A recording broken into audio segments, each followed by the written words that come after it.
Hey, so I've been thinking a lot about cellulite lately, and also sorry too if the levels are weird. I've gone through my third pair of headphones that like exploded on one side, so I can barely hear myself, or I don't know what I sound like. But yeah, anyway, I've been thinking a lot about cellulite, and I was like, the other day I was like, man, I don't even really ever have cellulite. Like, this is the first time in my life I've had cellulite. Like, most of my life I didn't have cellulite, and then I was like, my God, I've been saying that for like probably 8 years now. And I was like, the heck? That means I've had cellulite for 8 years. Like, it went from I never had cellulite before, which is true. I was like always like lean. And even if there was like fat on me, there was like more muscle and it was just taut and didn't look, I always looked athletic. And then one day I got cellulite. And then from that day, like it had been on and off. And then, like, fast forward to today, when I was thinking about it, I was like, okay, I've been saying for 8 years, like, I never really have cellulite. This is the first time. But I've had it continuously for almost 10 years. So I was like, okay, I want to do something about it, like, for real, for real. Because before, like, those little intermittent times where I didn't have cellulite, I would just lose weight, which is, yeah, if you lose weight, you'll lose the cellulite. But that's not really what's been bothering me about the cellulite. What's bothering me about the cellulite is that the the fact that I'm it's not about like getting fat. It's like I'm getting bigger, smaller, whatever with the cellulite. And like I used to only ever have it in my inner arms where the bicep was. And that was weird because like I had muscle. I had a lot of muscle in my arm, but I still had it there. And now I have it all over. Like I have it at the back of my legs, back of my calves, my stomach, which I never had it in my never in my life had it in my stomach. It's not in my arms. But yeah, like the fact that it like went up to my stomach, I was like so weird. It's like not normal for me to like get it, that pervasively. And then yeah, it's just weird. So I was like looking up different, you know, modalities or like different areas of study about cellulite because of course we know like yeah, fat is an issue, and then like yeah, because your muscles are not as the tissue's not as connected to your muscles, which is fine. Like I totally get that, which is why people usually work out to get rid of cellulite. But the other thing that really bothered me was that they were saying that it's a sign of holding anger. And the reason that made me mad, which is ironic, the reason that made me mad is because I've been working on my emotions for like since the beginning of 2017, and I had thought I cleared everything. So that the fact that there's like a physical manifestation of an unworked through emotion was like freaking me out. Also too because I don't feel angry. So I was like, okay, that's even scarier. It's like I don't feel angry, but I'm so angry that it's popping out all over my whole body. And like not just the cellulite too, but I've been having I don't know how to explain it. The little Morgan Freeman moles that black people get. Like I was having that. I've been this is the most I've ever had it, and it's like on my face, my neck, and then a little bit on my chest. So I was like, okay, that also too is a manifestation of anger. And I was like, there is something wrong because I don't feel angry. I feel really calm, but I have two separate widespread manifestations of what anger is supposed to be, like what the result of anger. So basically the little moles is like you're so angry that your skin erupts. And then technically those little moles are technically warts. So then a wart is technically the outcome of a virus. So even worse. And then the cellulite is supposed to be that if your your liver is associated with anger. So like your liver has to filter out different hormones and different byproducts of what you ingest, like food, and certain hormones that are associated with stress and anger.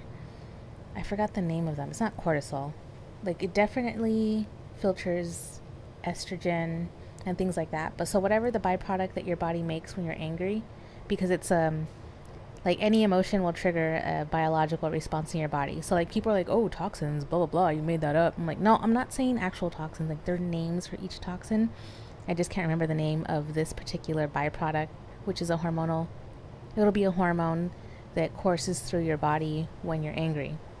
or when you're suppressing it. So anyways, if you're that angry all the time and it's always filtering through your liver and your liver is just overloaded from like everyday things plus you're angry like 24/7, then what happens is it doesn't filter it out correctly. It goes back into your body, and that's when you get the physical manifestations of it. So like for example, your liver is supposed to help with the digestion of I forget what it's called.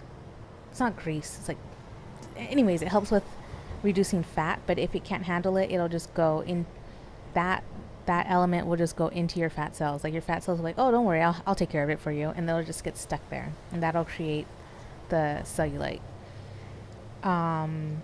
Yeah. Anyways, so sorry, I was burping. So I decided, I was like, okay, look, I want to get rid of my cellulite, but I don't want to just get rid of it by losing weight. I mean, obviously I'm trying to lose weight, but not just losing weight, because I want to understand the heck is going on with the cellulite. Like, I want us to understand what in my body is wrong that I'm getting, or not even my body, what in my life is wrong that I'm getting cellulite.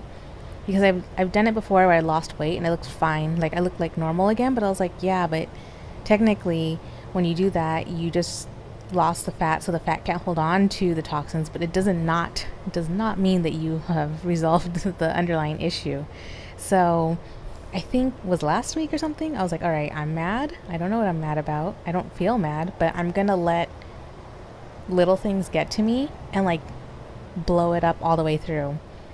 So I let like little things tick me off, like either my taller half, I let him tick me off and just like blow it all the way through, and I'm like, okay, that I can see why that makes me mad. Or like people at the store doing things, you know, like annoying people, just let that blow all the way through and see like where my train of thought goes. And you know, some of it's like victim mentality, some of it's like control issues.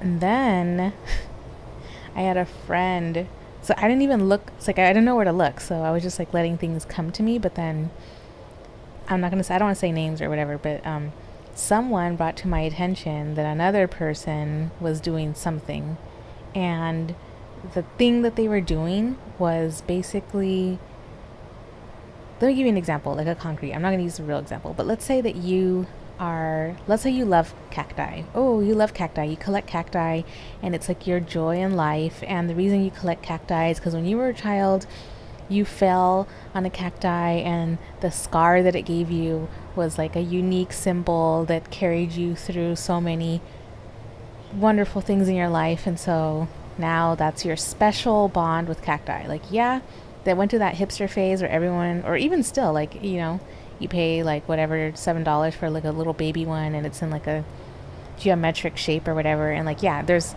those trends and phases where you're like, okay, for a while everyone's gonna like cacti, but they don't like cacti like you. Like, it just was a trend and it came and went, but you, for in many different ways and for many different reasons, love cacti.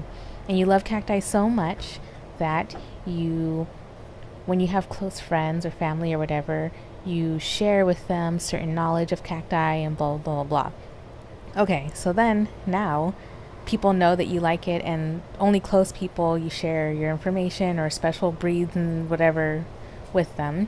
And then you notice one friend is kind of like duplicating your whole obsession with cacti. Like, they have the same kinds that you have, and they are wearing cacti shirts and eating cacti meals and this and that, and you're just kind of like, okay, that's cool, like I shared with you my passion, but I don't know why you are duplicating my life and not explaining to anyone. Like, they're duplicating your life and not explaining to anyone where that came from. They're just kind of like, oh, I really am into cacti, and like, you know, and they know that the reason they're into cacti is because you shared so much of your information with them. So in your mind, you're kind of like, okay, it's cool, yeah, other people can like cacti, it's not a, I don't have a trademark on this. But at the same time, you're like, dude, what is wrong with you? Like, can you fall back? Like, can you take my obsession with cacti and then use it for like something that you like maybe you like roses, like, you know, you see that I have different variety of roses, I mean cacti, maybe you can have different variety of roses. Like, why do you also have to have the exact same hobby or interest or passion for cacti in the same way that I do. So yeah, it just got to the point where when this person showed me that this person was doing that, because I didn't know they were doing it. I mean, I kind of had hints, but I was just kind of like, nah, they're not. Like they'd be like, hey, did you know a new cacti store opened? I'm like, oh, that's nice of them. Like, I like cacti, so they're looking out for me. But then I didn't realize that they knew about these things because they were now trying to, develop this cacti obsession themselves. Like, I didn't know that. I just kind of like let that, like, oh, that's weird. Like, no one ever really knows about that stuff. Like, that's actually the store I told them about, and it's weird that they're keeping tabs on that store for me. But okay, cool. So anyways, it turned out that, yeah, this person, like, at first I was like, okay, they're kind of doing that. It's annoying. I don't own the cacti world, so whatever. But then, like, in a short period of time, like, let's say in a matter of weeks, this person keeps hitting me up with other things that are directly related to my life. And so I remember thinking, so I'm doing this thing where I'm like looking for my anger. At the same time, I'm doing what I always do in life, which is like, no, it's okay. Like, no, you can't. It's okay that they're doing this, and no, that's fine that they're like, always in life, I always excuse people for their behavior. But then I was like, oh, I see. I found a pattern. I am actually angry. I'm really angry, but I'm trying to be good. Like, so the pattern is that because I want to look good, when something makes me angry, I try to wish it away by making it seem silly or illogical or not important. But the thing is, the thing that makes me angry is the thing that makes me angry. It doesn't matter if it's silly or not. I get to be angry. And if I get to be angry to the point where I draw a boundary from it. So, are you following me? Okay, sorry. There's all this stuff going on. There's like a vacuum, and I've never said this stuff out loud, so just hang in there with me. So the point was, I've never let myself get angry when something like this is making me angry, because I felt like it's not appropriate to be angry. It'd only be appropriate to be angry if someone like punched me in the face or like stole my money. So then I was like, all right, here is the trigger. I'm definitely trying to push it away. I'm just gonna let myself be angry. And I was so angry. I thought it was gonna pass in like one day, and it did not. So one day I was like, okay, I'll let myself be angry. I was like punching pillows and stuff. And I was like, okay, cool. Still angry. Next day, I'm like journaling, cussing this person out, blah, blah, blah, blah. I thought I was going to pass. Didn't pass. Still angry. Then the next day I wake up and I'm just furious at everything. Like, furious not just at the situation, just in general. There's like all this rage in me, and I'm like punching my yoga mat and stuff, and I cannot relax. And I'm like, oh, okay, still angry. Then I just like, the whole week I was angry, and it felt like refreshing, like, oh, I'm letting it out. But at the same time I was like, this is not resolving anything. I'm still angry. Like, I don't get it. I can't just be in Hulk mode for the rest of my life. Like, what is the point of anger if it's not passing? Because in the past I've been able to kind of like transmute the anger. Like, you get angry, and then you see the underlying emotion or issue behind it, which is usually like fear or insecurity or something, and that kind of just floats away, and you get a like sense of clarity, like, oh, that's what's wrong, and now I know what to do. But in this case, all I kept seeing was how angry I am and why I was angry and how much I'm going to kill this person if I ever see them, but the anger wouldn't go away.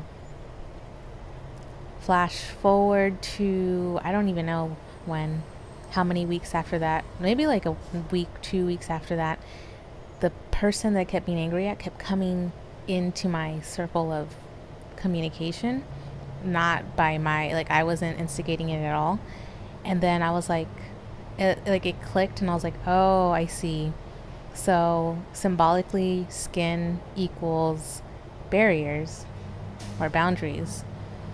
And the reason my anger was still like rolling, and the reason all of the manifestations keep coming through my skin, like the little moles and the cellulite, like something I can see in my skin, is because I wasn't erecting boundaries against the person I was angry with. Because anger is like a flash of like, not cool, not safe, I'm gonna put a boundary up. But I just kept feeling the emotion and no boundaries, so my anger was like, well, we're still threatened, so we can't leave. We can't stop being angry until the safety, until like I see the safety line. And like the safety line would be you as a person saying, either putting a boundary, like, I guess it would always be just something you say. Or like, let's say that you're being chased by a dog or whatever, like you'd still be scared or angry or whatever you were until you crossed the fence that he couldn't jump over. So in this case, I felt like this person was breaking all my boundaries, and my boundaries are of my personal aesthetic and just being, like my preferences, like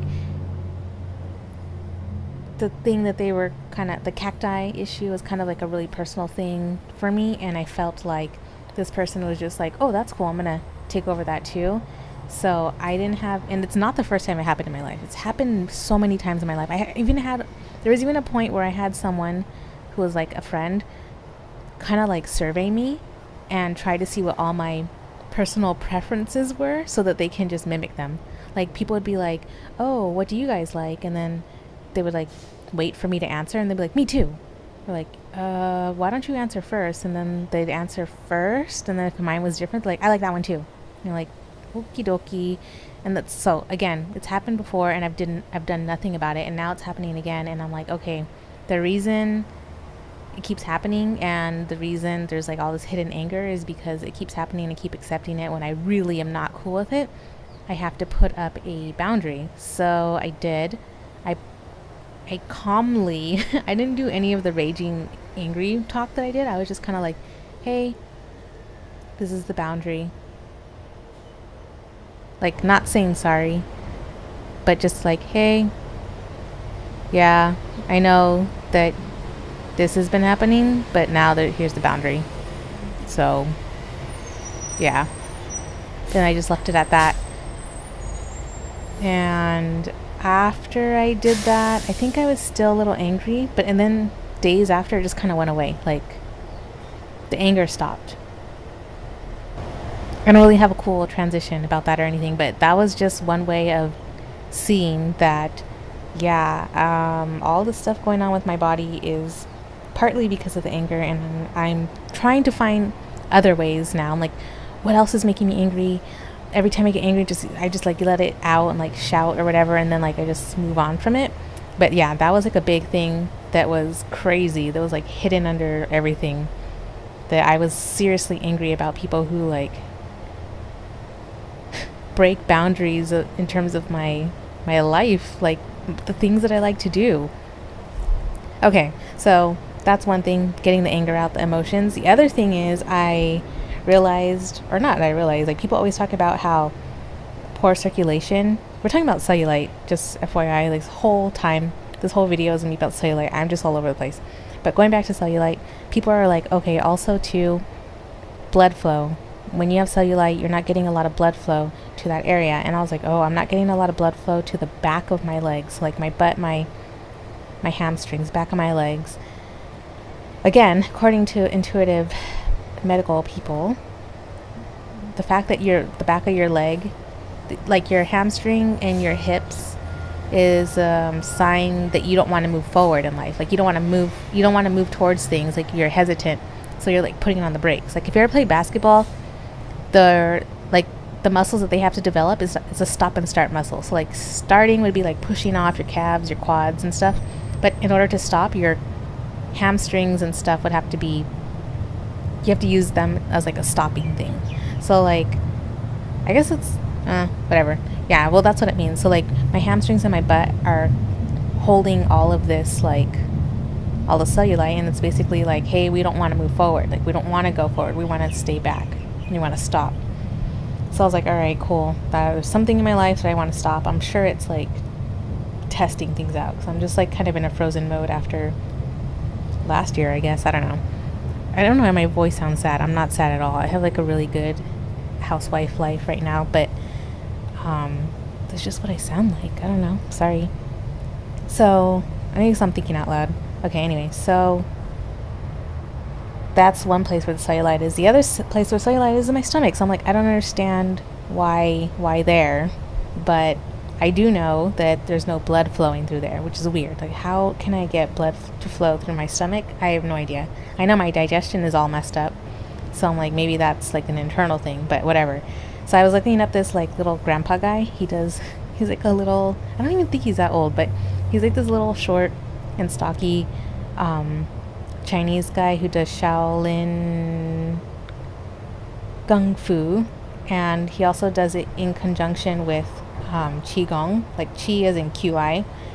And then, I don't know, I think a lot of people do know Qigong. It's like type of self-massage, but then he uses it in tandem with Kung Fu. So that would be like, imagine like a very aggressive yoga. Like your yoga is like punching the air or something.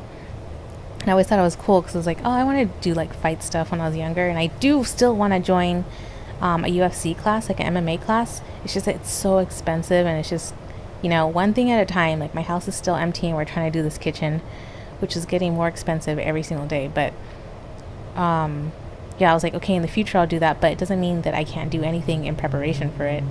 Because I remember one time I took a class and all we had to do was punch the air, like each arm for like a minute or something like that, and the next day my entire back was sore. So I was like, might as well get started now on all that little, like the intermediate, like the elementary stuff. So I haven't really been doing it, and I was like, but I follow him, so sometimes he'll put a new video up and it'll show up in my feed. And then I was like, oh, you know what? He probably knows how to move energy through your whole body, because like that's what Qigong is. Like Qi is supposed to be energy. Qi, Ki, like in Japanese it's Ki, in Chinese is Qi.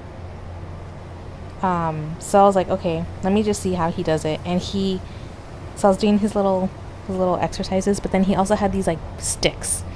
And he gets the sticks, they're bamboo, it's like 108 sticks, and it's handheld thing, and you hit yourself all over your body, and it's supposed to stimulate your energy through your whole body. So I was like, oh my god, I want to do that. I want to have the sticks.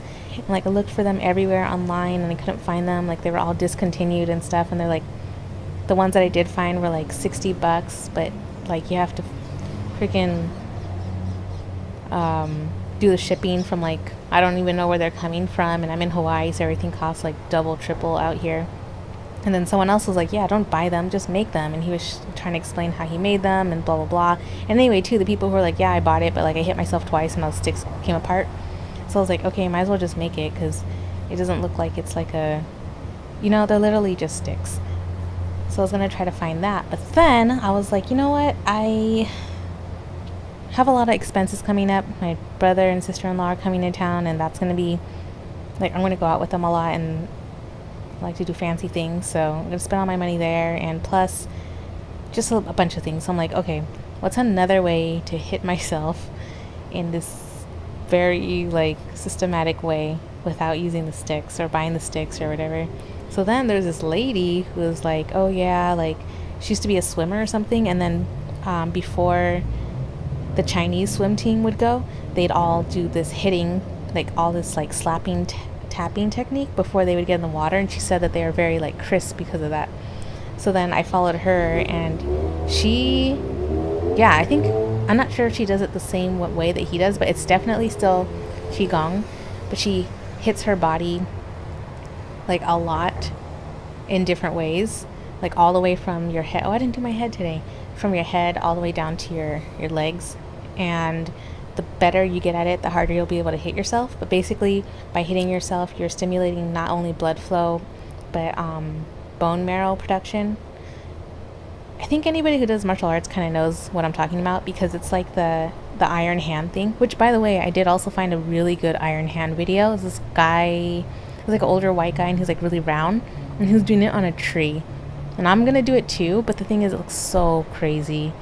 I mean, not like crazy like, wow, that's intense. It just looks crazy like if I were to do it in the streets on a, like in the middle of the day, I will look psycho. Because basically you meditate with your hands over the tree, so you look like you're hugging the tree and squat. And then the first thing that you do is like you start scraping the tree like a bear, like all around. And I'm like, yeah, I'm definitely gonna have to do that at like 4 a.m. when no one's looking at me. So that was just the beginning of it. But then he does all of the like, you know when you see the martial arts training part of the video where they're like hitting the wooden dummy with their forearms and stuff. Yeah. So you do that type of stuff on a tree. He was doing it like on a pine tree or something, which is like all bumpy and edgy. But I have these like beautiful palm trees over here. They're so clean. That's why I love palm trees. They're so clean. There's no bugs on them. They're like no bark. I mean, there's bark, but it's like smooth and like looks like somebody made it. The only problem with palm trees is that rats will go up them. So like they have to put this metal plate around so that the rats get like slippery halfway through, and then they don't want to make a nest on the top part. But still, like the trees here are so beautiful. So like I really do want to do that iron hand training on the tree. Oh yeah, the reason I didn't do that one too is because I didn't have the June, the special concoction that you put in your hand to heal. So like all I have is this like noni balm with lavender or something in it, but the thing is when you put it on it like really flakes, so I'm like, nah, I don't do that. So that's why I went with the lady, because she didn't need anything. Like you're not hitting yourself so hard that your hands are blistering. You don't need anything. You're just using your fists and your hands to slap your body. So anyways, that's where I'm at with my cellulite discovery methods. I don't know how long I'm going to do it. I'm going to try it for a while. Plus I'm doing more speed work. I'm trying to. I did 3 days a week last week, and it killed me. Like, it wasn't even like my muscles were sore. It was like my body. It was just so intense for my body. It was 0 to 60. Like, I've never been trained that way before. I don't have a lot of fast twitch. I'm not used to intense short workouts. So, like, I can't even feel when something's intense. Like, my taller other will tell me, like, oh, yeah, like, when he's working with his athletes, he'll be like, oh, yeah, they need to rest their nervous systems because they're tired. And he'll try to tell other coaches, like the strength and conditioning coach, like, oh, lay off them because their nervous systems are tired. And they'll be like, no, because their workouts were short and it's fine. And then, like, the athletes will be dying. And then, yeah, it's like a totally different feeling. It's not like you're sore or you're, like, tired, you can't walk. It's like your nervous system won't fire anymore. That's the type of depletion you feel. And it's not even really a feeling. You don't even feel it until you try to do something else. So, like, I didn't know. It's hard for me to gauge how tired I am. So, like, sometimes the next day I'll, like, go walking to the beach or walking around town for, like, you know, like 4 hours or something. And then my body will be done. Like, done. And that's what happened to me last week. So I ended up only working out 3 days a week because I didn't realize how done my body was. And in between the workouts, I was doing too much.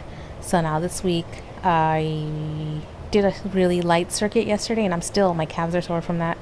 And I'm going to do some heavy lifting today and like really short acceleration work. And then I'm going to try to do only 3 workouts again this week just to make sure it wasn't the frequency. And then if I'm okay, then next week I'll go to 4 days. But yeah, it's been really good. Like, I feel like it's one thing to say like, oh, I want a better body and I don't want cellulite and blah, blah, blah. Like, you can do that and it can suck and you can hate it and you can be dieting and you want to kill yourself. Or you can do it in ways that are kind of like strategic and also interesting, and in a way that you get to try new things, which is what I'm doing. And it's not even like in a forced way. It's like if I didn't want to already learn like some martial arts stuff, like there's no way I would have chose like the little, you know, the slapping and all that. And there's no way I would have done any of the sprint work if I wasn't like, hey, you know, I've been a distance runner all my life. I want to try something new. And I do want to try something new. And also, too, like, if I wasn't already working on my emotional body, which that's been my focus for a long time. And I can't believe that it's still stored. I still can't believe there's, like, that much anger stored in me that it's, like, erupting everywhere. But, another note for anyone who has the little Morgan Freemans. I don't know what your dosha is. My dosha, I looked it up. I forgot the name of it, but it's the one, like when you look up your dosha, it'll tell you what herbs and stuff are best for your skin, just in general. And one of the ones that was good for my skin was rose. So just randomly, I was at Whole Foods and my taller half left me. He was like, oh, I'm going to go to the bathroom. And I was like, what? And I was just standing in the middle of Whole Foods. And I was like, you know what? I'm going to go over there to the beauty and wellness center section. So I went over there and I found witch hazel with rose and aloe vera for like $4.99, a little tiny bottle. And I was like, oh, I'll just get that. It's only $4.99. And I was like, hey, do you guys have spray bottles? Because like if it's not easy, if my makeup or my lotion or anything like that is not easy to apply, I won't do it. Like, I'm so lazy. So I was like, if they don't have a squirt bottle, then it's game over, because I'm not going to take out a cotton ball to put this on my face. Like, it just takes too long for me. And they had a spray bottle, is equally as cheap, it's the perfect size. Took it home. I started using it, and it immediately started getting rid of any whiteheads, any not pimples, but like any under the skin problems that I had, like like whiteheads, and also dryness, and the little Morgan Freeman moles. They were like falling off. And at first I was like, wait, what did I do differently? Like, why are they coming off? And I was like, oh, it's the spray. Because I was like, oh, like, it's not only making my skin more acidic, because it does have some citrus acid in it, but it has grapeseed extract in it, which is antiviral, and it has aloe vera, which is making my skin like very soft. And then my dosha asked for me to use rose, and then witch hazel too is a tightening agent, so it makes the pores tighter. So it was just a perfect combination for me, and I did it kind of like, oh, this is on sale and I like rose, I'm gonna use it, because I was running out of my other toner, which had tea tree oil, which again, like, if you're like, oh, tea tree oil and I don't know, this other stuff, you're like, that should work. But again, it's not like, oh, antiviral things will get rid of viruses. It's like, it has to be the right one. And apparently the one that I just randomly bought is like perfect. And I haven't found anything that effective and easy to use since vitamin C. And I wouldn't even call vitamin C that easy to use, because you have to like mix it at least every 2-3 days to make it effective. And I just don't have time for that. So yeah, it's crazy. Like, little by little, without stress, I'm like finding out different ways to take care of the issues that I have. And it's kind of fun. I mean, the only time it's not fun is when I obsess about results, which I haven't done in a while. But sometimes when my clothes don't fit, or I want to wear certain things and it just doesn't look well, I'm like, oh, when is this going to be gone?